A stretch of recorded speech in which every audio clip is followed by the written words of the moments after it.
بسم اللہ الرحمن الرحیم. ڈیئر اسٹوڈنٹس، السلام علیکم. بیٹا آن لائن کلاسز کے سلسلے میں آج ہم نور اسکول اینڈ کالج کی جانب سے جماعت نحم کی اردو کی کلاس لے رہے ہیں. وہ ختم ہونے کے بعد ہم نے جو ریویژن اسٹارٹ کیا ہے اس کی ترتیب اس اعتبار سے رکھی ہے کہ ہم ہر سبق کی ایکسرسائز کو لے کر چلتے ہیں اور اس کے ساتھ پھر آپ کو کچھ یاد کرنے کے لیے اور کچھ لکھنے کے لیے دے دیتے ہیں. اس لیے آپ اپنی پینسل اور کاپی اپنے ہاتھ کے اندر رکھ لیں اور جو باتیں آپ کو بتائی جاتی ہیں، ہدایات دی جاتی ہیں، وہ اپنے پاس لکھتے بھی جائیں. بیٹا چند باتیں ہم نے پچھلے جو ہمارا لیکچر تھا اس میں بھی آپ سے ڈسکس کی، اور شعری اصطلاحات جنہیں کہا جاتا ہے، شعری اصطلاحات وہ کیا ہیں؟ قافیہ، ردیف، مطلع، مقطع اور تخلص. قافیہ کے بارے میں ہم نے آپ کو بتا دیا کہ قافیہ کسے کہتے ہیں. قافیہ وہ ہوتا ہے جو مطلع کے دونوں مصروں میں اور باقی غزل کے ہر شعر کے دوسرے مصرے میں ردیف سے پہلے آتا ہے. جیسے ہم نے لاسٹ غزل میں کہا تھا کہ اشک آنکھوں میں کب نہیں آتا، لہو آتا ہے جب نہیں آتا. اب یہ مطلع ہے تو مطلع کے دونوں مصروں میں کب اور جب آ گیا.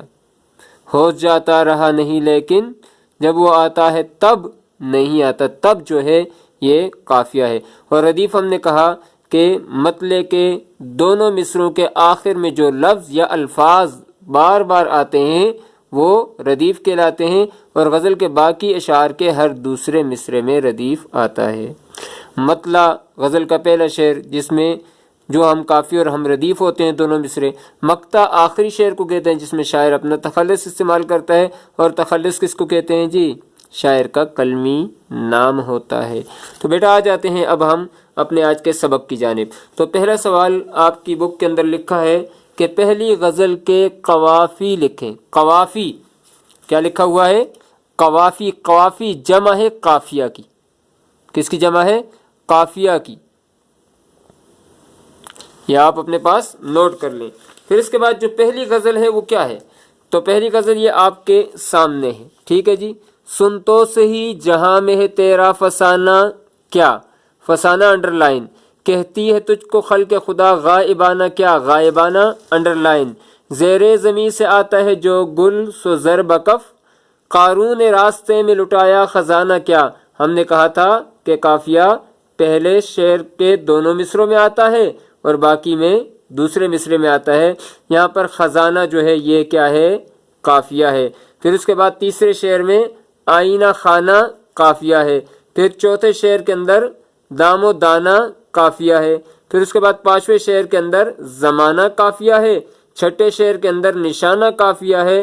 اور آخری جو شعر ہے جس کو مقطع کہتے ہیں عاشقانہ قافیہ ہے. آپ نے انڈر لائن کر لیے، یا آپ کو پتہ چل گیا کہ اس غزل کے قافیے کیا ہیں. ٹھیک ہے، اب آ جاتے ہیں دوسرے سوال کی طرف. دوسرا سوال پوچھا گیا ہے کہ دوسری غزل کی ردیف لکھیں. دوسری غزل کی ردیف لکھیں. تو دوسری غزل کی ردیف جو ہے وہ ہے راہ میں ہے. کیا ردیف ہے؟ راہ میں ہے. ہوائے دور میں خوشگوار راہ میں ہے، خزاں چمن سے ہے جاتی بہار راہ میں ہے. تو راہ میں ہے، راہ میں ہے. میں نے کہا تھا ردیف اس کو کہتے ہیں جو آخر میں کوئی لفظ بار بار تکرار کے ساتھ آتا ہے یا بہت سے الفاظ ہوتے ہیں. راہ میں ہے، ٹھیک ہے. اب یہ تین آ گئے. اب اس کے بعد آ جاتے ہیں اگلے سوال کی طرف. پہلی غزل کے دوسرے شعر میں قارون کا ذکر کس حوالے سے کیا ہے؟ تشریح میں بیٹا ہم تفصیل سے پڑھ چکے ہیں کہ قارون کون تھا.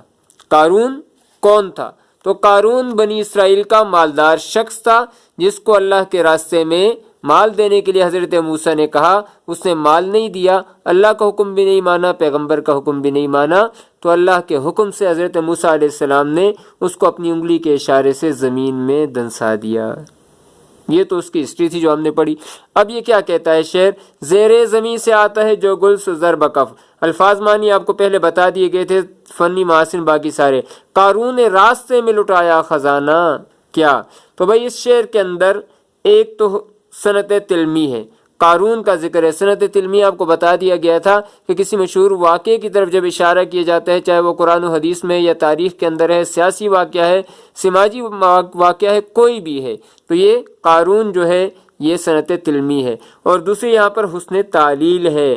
ٹھیک ہے، تو میں نے آپ سے کہا کہ وہ سونے سمیت زمین میں دنس گیا۔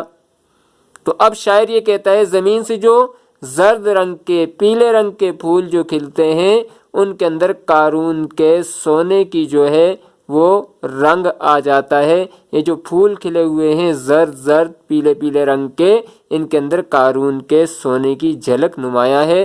یہ حسن تعلیل ہے پھولوں کی خوبصورتی کو بیان کرنے کے لیے۔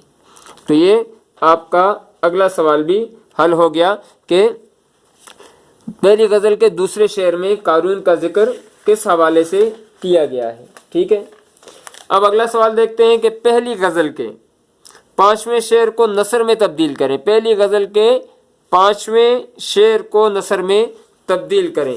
اب پہلی غزل کا 5واں شعر کیا ہے جی؟ ہاں، پہلی غزل کا 5واں شعر یہ ہے کہ تبلو علم ہے پاس، تبلو علم ہے پاس، نہ اپنے ہے ملک و مال، ہم سے خلاف ہو کے کرے گا زمانہ کیا۔ تو نثر آسان ہے بھائی، آپ کو تشریح میں بتا دیا گیا تھا۔ شاعر کہتا ہے کہ نہ ہمارے پاس ملک ہے یعنی جائیداد بھی نہیں، نہ ہمارے پاس مال و دولت ہے، تو ہماری مخالفت کر کے کوئی کیا کرے گا، کیونکہ مخالفت تو اس کی جائے جس کے پاس کچھ ہوتا ہے، جس کے پاس کچھ ہوتا ہے تو مخالفت اس کی کرنی چاہیے۔ تو یہ ہوگی ہمارے شعر کی نثر۔ اب آ جاتے ہیں اگلے سوال کی طرف۔ تو سوال کیا ہے جی؟ دوسری غزل کے دوسرے شعر میں کون سی خاص بات بیان کی گئی ہے؟ دوسری غزل کے دوسرے شعر میں کون سی خاص بات بیان کی گئی ہے؟ تو دوسری غزل کے دوسرے شعر میں پہلے ہم شعر کو دیکھ لیتے ہیں۔ شعر کیا ہے جی؟ عدم کے کوچ کی لازم ہے فکر ہستی میں، نہ کوئی شہر نہ کوئی دیار راہ میں ہے۔ اس میں یہ خاص بات بیان کی گئی ہے۔ عدم کہتے ہیں آخرت، ٹھیک ہے، کہتے ہیں آخرت کے لیے انسان کو توشہ تیار کرنا چاہیے نیک اعمال کا، کیونکہ نہ ہی وہاں پر کوئی شہر ہے اور نہ ہی وہاں پر راستے میں کوئی رکنے کی جگہ ہے کہ آپ رک کر راستے میں نیک اعمال کر کے آگے جا سکتے ہیں۔ اس لیے دنیا ہی کے اندر آپ نے رہ کر آخرت کی تیاری کرنی ہے۔ یہ آ گیا آپ کا دوسرے شعر میں جو خاص بات بیان کی گئی ہے۔ اب آ جاتے ہیں بیٹا اگلے سوال کی طرف۔ اگلے سوال کے اندر پوچھا گیا ہے کہ دوسری غزل کے 5ویں شعر کی تشریح کریں، دوسری غزل کے 5ویں شعر کی تشریح کریں۔ تو تشریح جو ہے وہ ہم پہلے غزل کی تشریح کے اندر کر چکے ہیں۔ اگلا سوال آپ کا آیا ہے مندرجہ ذیل کس قسم کے مرکبات ہیں؟ اور وہی مرکبات آپ نے پڑھے تھے، مرکبات جو مرکب ناقص کی اقسام تھی، ٹھیک ہے۔ چلیں دوبارہ دیکھ لیتے ہیں۔ زیر زمیں ہم تشریح میں پہلے بتا چکے ہیں فنی محاسن میں، کیا ہے جی؟ مرکب اضافی ہے، بہت اچھے۔ طبل و علم کیا ہے؟ مرکب عطفی ہے۔ کیوں بھئی؟ واو حرف عطف آیا ہے، واو حرف عطف آیا ہے جو طبل اور علم کو ملا رہا ہے۔ رگے گل، رگے گل، ٹھیک ہے جی۔ رگے گل کون سا مرکب ہے؟ ہاں، رگے گل جو ہے یہ بھی مرکب اضافی ہے، مرکب اضافی ہے۔ اور آگے آپ دیکھیں دام و دانہ، دام و دانہ، بھئی دام و دانہ میں پھر واو حرف عطف آیا تو مرکب عطفی ہونا چاہیے۔ اس کے بعد آگے ہے شجر سایہ دار، شجر سایہ دار، ایسا درخت جو سایہ دار ہے۔ تو شجر کی صفت بیان کی ہے نا، کیسے جی؟ سایہ دار ہے، سایہ دیتا ہے۔ تو کون سا مرکب ہے؟ مرکب توصیفی ہے، مرکب کیا ہے جی؟ توصیفی ہے۔ پھر اس کے بعد اگلا سوال ہے مصرے مکمل کریں۔ اب یہ مصرے جو ہیں یہ غزلوں میں سے دیے گئے ہیں۔ کیا دیے گئے ہیں جی؟ غزلوں میں سے دیے گئے ہیں کہ ان کو مکمل کرنا ہے، کمپلیٹ کرنا ہے۔ تو اس کو ہم دیکھ لیتے ہیں۔ پہلا مصرع کیا ہے جی؟ کہتی ہے تجھ کو خلق خدا، میں نے آگے لکھا ہے غائبانہ کیا، لکھتے جائیں۔ طبل و علم ہی پاس ہے اپنے، نہ ملک و مال، لکھتے جائیں۔ یوں مدعی حسد سے نہ دے داد تو نہ دے، عدم کے کوچ کی لازم ہے فکر ہستی میں، خدا تو دوست ہے دشمن ہزار راہ میں ہے۔ پھر اس کے بعد اگلا جو سوال ہے وہ ہے زومانی الفاظ کے حوالے سے۔ کس کے حوالے سے ہے جی؟ زومانی الفاظ۔ زومانی الفاظ آپ نے بیٹا پہلے پڑھے ہیں کہ زومانی الفاظ ان کو کہتے ہیں جو لکھنے میں تو مختلف ہوتے ہیں، جو لکھنے میں ایک جیسے ہوتے ہیں لیکن ان کے معنی مختلف ہوتے ہیں. جو لکھنے میں ایک جیسے ہوتے ہیں ان کے معنی مختلف ہوتے ہیں. زمانی الفاظ کی تعریف کیا لکھیں گے آپ؟ ایسے الفاظ جو لکھنے میں ایک جیسے ہوں لیکن ان کے معنی مختلف ہوں تو انہیں زمانی کہتے ہیں. کہتے ہیں کہ غزل نمبر 1 کے چوتھے شعر میں دام کا لفظ بمانے جال استعمال ہوا ہے اور اس کے دوسرے معنی قیمت بھی ہیں. ٹھیک ہے جی، کیا دام ہے اس چیز کے؟ تو بھئی دام آپ کو آ گیا. دام کس کو کہتے ہیں؟ ایسے ہی اور الفاظ جو زمانی الفاظ کہلاتے ہیں، ایسے الفاظ زمانی الفاظ کہلاتے ہیں. طلباء ایسے کم از کم 5 الفاظ تلاش کر لیں. بھئی یہ آپ کا کام ہے لیکن چلیں میں ہی کر لیتا ہوں. کان، اب یہ زمانی لفظ ہے اور آپ اس کا جملہ بھی بنائیں گے. ایک کان ہوتی ہے سونے کی کان، کوئلے کی کان، ٹھیک ہے، اور ایک کان ہوتا ہے جسم کا حصہ. اور ہار ایک ہوتا ہے جو گلے میں پہنتے ہیں، ہار وہ ہوتا ہے، اور دوسرا شکست جو ہوتی ہے، ہار جانا، جیت جانے کی ضد جو ہے وہ بھی ہوتی ہے. اس طریقے سے شام، ایک تو وقت ہے شام کا ہو جاتا ہے اور ایک ملک کا نام بھی ہے. اس طریقے سے لال، لال سرخ کو بھی کہتے ہیں. ٹھیک ہے جی. اور اس طریقے سے ماں اپنے بیٹے کو بھی کیا کہتی ہے؟ لال کہتی ہے. تو 5 الفاظ بیٹا آپ کے ہو گئے ہیں.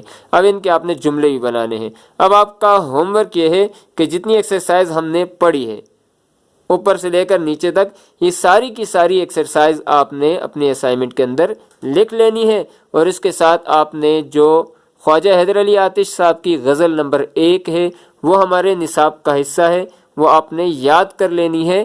جب آپ کلاس میں آئیں گے تو اس کا ٹیسٹ بھی ہوگا. اور آپ کا ہوم ورک یہی ہے کہ آپ نے یہ سارے کی ساری ایکسرسائز کو اپنی کاپیوں کے اندر لکھ لینا ہے. کوئی بھی بات پوچھنی ہو تو آپ مجھ سے کمنٹس کے اندر پوچھ سکتے ہیں. السلام علیکم ورحمۃ اللہ وبرکاتہ.